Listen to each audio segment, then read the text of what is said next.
Even though we were studying different subjects in college, him in business, me in literature, we still ended up together. I noticed him when he asked a tough question in class, and afterwards, we both ended up at the same coffee shop. It felt like fate brought us together. We talked about everything, from our college lives to our childhood memories. He mentioned his strict religious upbringing, while I mentioned my parents' more open-minded approach. Even though we seemed really different, we had a strong connection. We started spending a lot of time together, studying and exploring the city on weekends. After about 2 years, we decided to move in together. It made sense practically, since our apartments were far from campus, and we were already spending all our time together. But when Michael told his parents about our decision, they weren't happy. They believed it was wrong to live together before marriage. We tried to explain our reasons, but they couldn't accept it. Despite their disapproval, we moved in together and found a nice place near campus.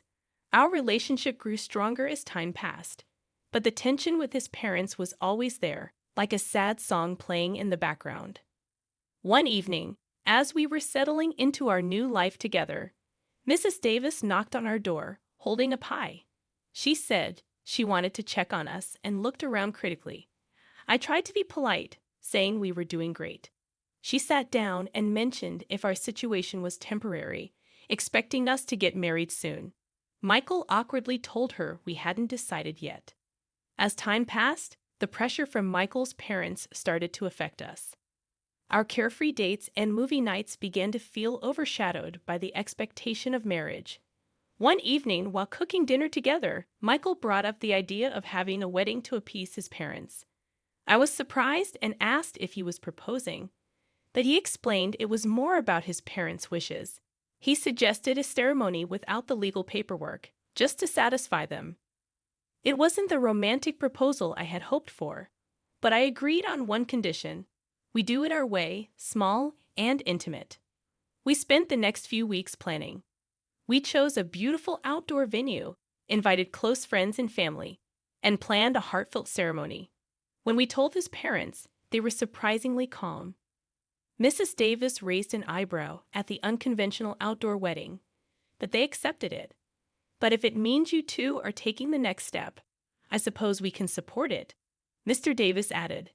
As long as you're committed to each other, that's what matters. The day of the wedding was beautiful. I wore a simple white dress, and Michael looked handsome in his suit. Our friends cheered, and even Michael's parents seemed genuinely happy. During the reception, Mrs. Davis pulled me aside. "Lizzie, I want to apologize," she began softly. "I know we've been hard on you two, but seeing you together today, I realized that love is what truly matters." Touched by her words, I thanked her. The day ended on a high note, with everyone dancing and celebrating our love. It felt like we had finally won Michael's parents over, and I hoped it would be a fresh start for us. But as days passed, their daily visits became more frequent. They dropped by unannounced, often with unsolicited advice or thinly veiled criticisms. It was as if the wedding had given them a free pass to interfere in our lives. One evening, as Michael and I were relaxing after a long day, there was a knock at the door. Opening it, I found Mrs. Davis holding a casserole dish. "Just thought I'd drop off some dinner," she said with a smile that didn't quite reach her eyes. "Thanks," I replied, taking the dish, "but you know you don't have to do this." She waved a hand dismissively. "It's no trouble. I just thought, since you're always so busy, you might not have time to cook." Sensing the underlying judgment, I forced a smile. "We manage, but thanks anyway."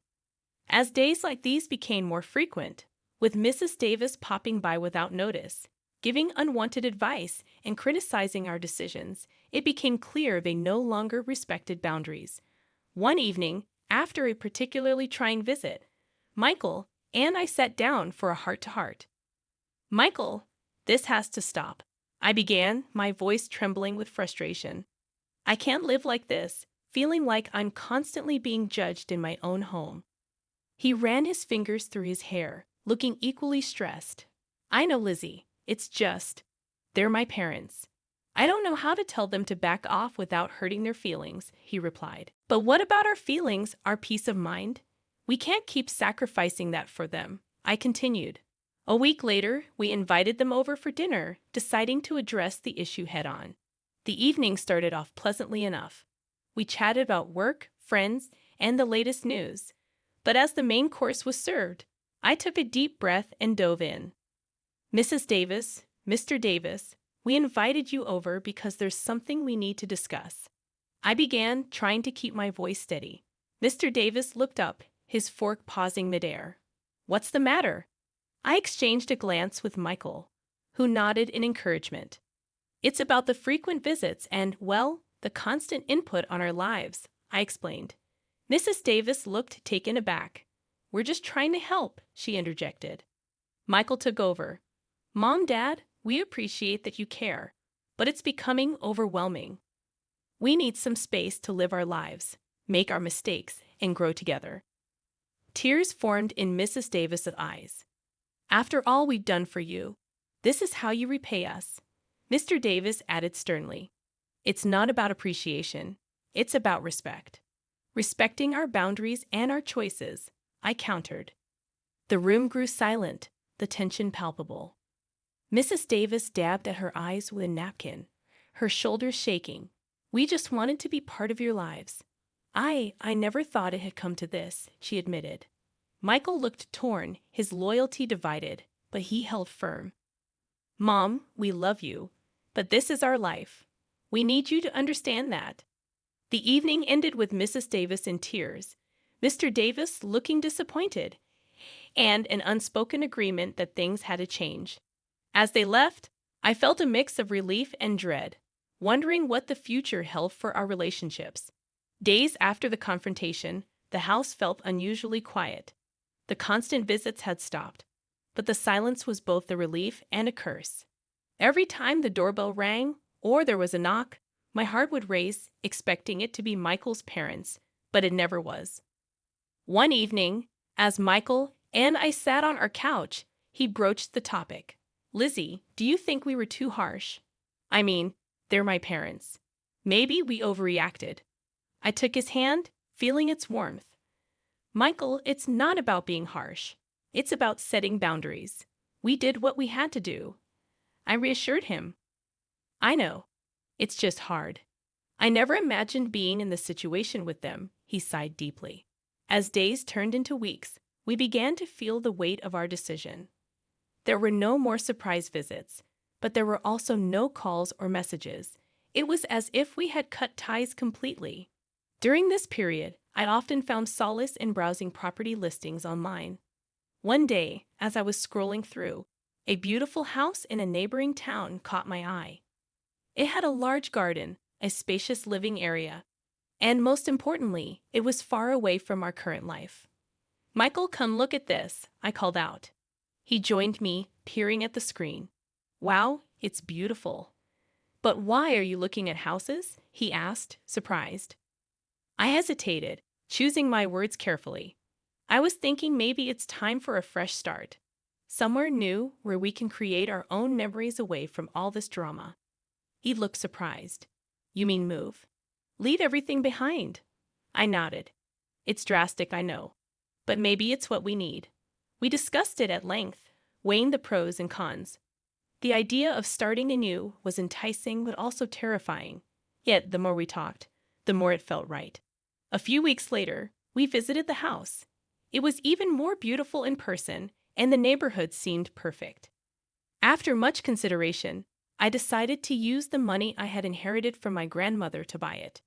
The day we signed the papers, I felt a mix of emotions, excitement for the new beginning, but also sadness for what we were leaving behind. The move went smoothly, and soon we were settling into our new home. It felt like a dream. The peace and quiet were just what we needed. One evening, as we were enjoying a quiet dinner in our new dining room, Michael said, Lizzie, I think this was the best decision we ever made. I smiled, feeling content. I think so too.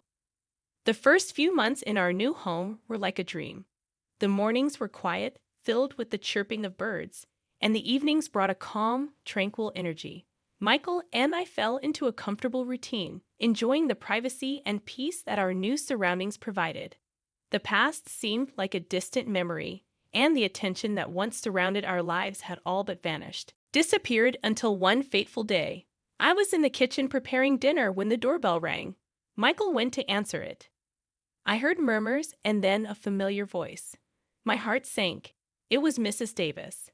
I walked to the entrance, my face revealing my shock. There they were, Mrs. and Mr. Davis, suitcases in tow, standing at our doorstep. "Mom, Dad, what are you doing here?" Michael asked, his voice filled with surprise. Mrs. Davis smiled a bit too sweetly. "We missed you, dear, and we thought, why not pay a visit?" I tried to keep my composure. "It's unexpected," Mr. Davis chimed in. "We just wanted to see where our son is living now. Is that so wrong?" Michael seemed torn. "Of course not, but a heads up would have been nice." Mrs. Davis looked around, her eyes scanning our home. "Oh, what a lovely place you have here. Much nicer than the old one." I bristled but said nothing. The visit turned into a stay. One night became two, then three. They began to settle in, making themselves comfortable, much like they had in our previous home. One evening after dinner, I pulled Michael aside. "Michael, we can't go down this road again. We moved to escape this." He sighed. "I know, Lizzie, but they're my parents. I can't just throw them out." "Then what?" "Let them take over our lives again." Mrs. Davis, who seemed to have overheard our conversation, walked over, her eyes welling up with tears. "Is that how you feel, Michael? That we're a burden?" Michael looked helplessly at me, then back at his mother. "Mom, it's not like that. We just wish you had told us you were coming." She sniffled. "We just wanted to be close to our son, but it seems we're not welcome here either." I had a sinking feeling when I heard Michael's parents mention they'd made a decision about their living situation. The two of us had recently been discussing the matter privately, hoping to find a delicate way to address the issue. Now it seemed the matter was going to be thrust into the open. "Lizzie, Michael," Mr. Davis began, "we have some news." Michael shifted in his seat, already sensing what was coming. "Go on," he prompted. Mrs. Davis, trying to sound cheerful, said, "We've sold our house. We realize there's no need for it when we have such a lovely family home here with you two." My eyes widened in shock. "You did what?"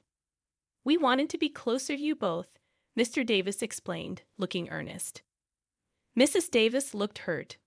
"We are family. Why wouldn't you want us here?" I took a deep breath and said what I'd wanted to say for a long time. "This house, it's mine. It's not owned jointly by Michael and me. It's in my name only." I retrieved a file from the study, showing them the ownership documents. Mrs. Davis looked at the papers and then back at me, clearly stunned. "But you're married. What's yours is Michael's and vice versa."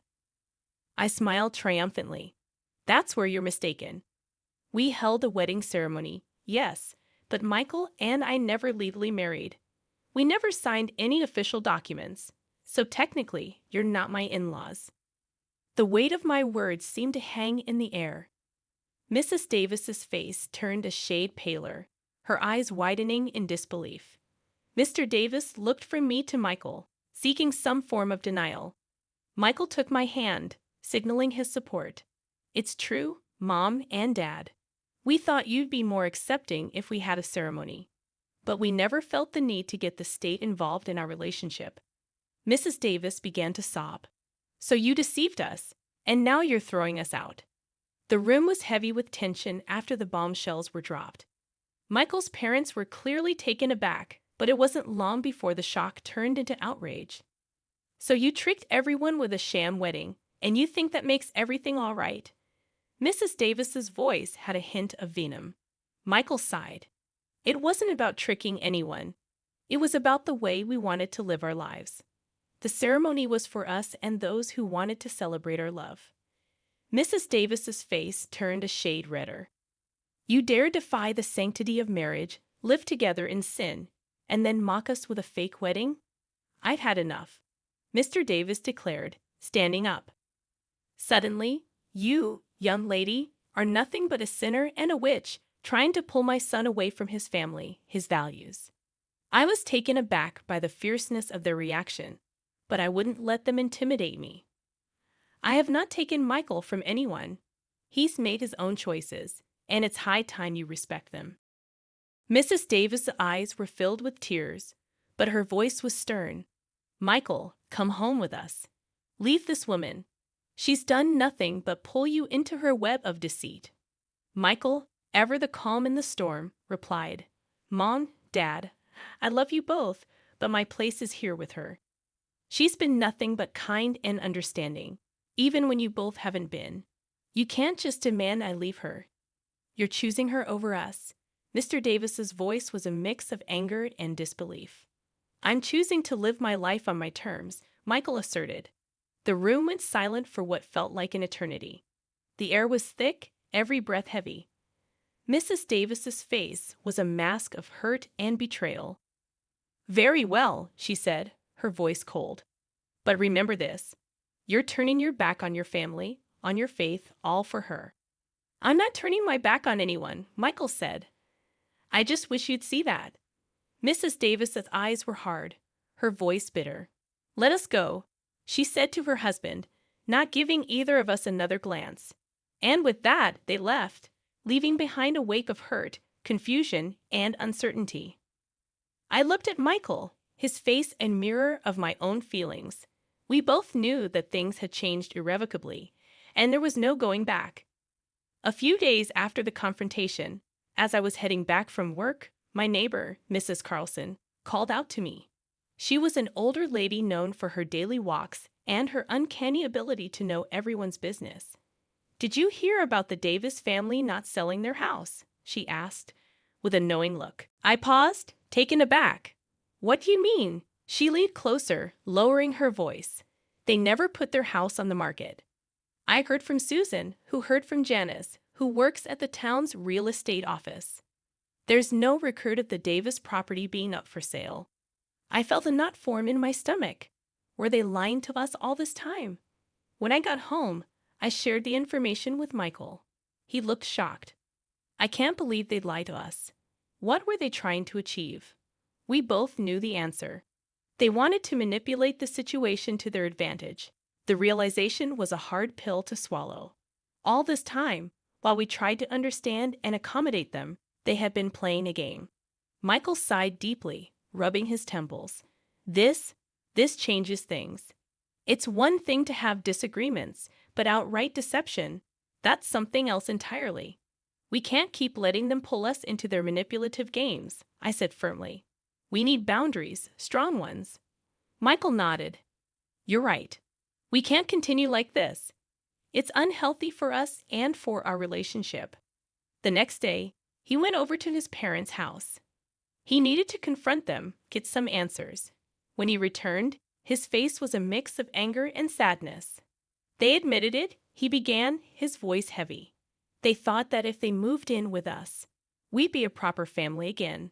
They felt threatened by our independence. We sat down, discussing our next steps. It was clear that for our own sanity and the health of our relationship, we needed distance from them. We need a break, Michael declared. Some time away from all this drama and manipulation. I agreed. It's the best decision for us right now. That evening, we sent a message to his parents informing them of our decision. The reply was filled with anger and accusations, but we remained firm. We needed this for ourselves and for our future. The next few weeks were quiet. We focused on each other, rebuilding the trust and closeness that had been strained over the past months. One evening, as we sat on our porch looking at the stars, Michael turned to me. Thank you, he whispered, for standing by me, for fighting for us. I smiled, squeezing his hand. Always. The journey had been long and fraught with challenges, but it was a poignant reminder of the importance of boundaries, honesty, and mutual respect in any relationship. As the night deepened, we looked towards the future, hoping for peace and understanding.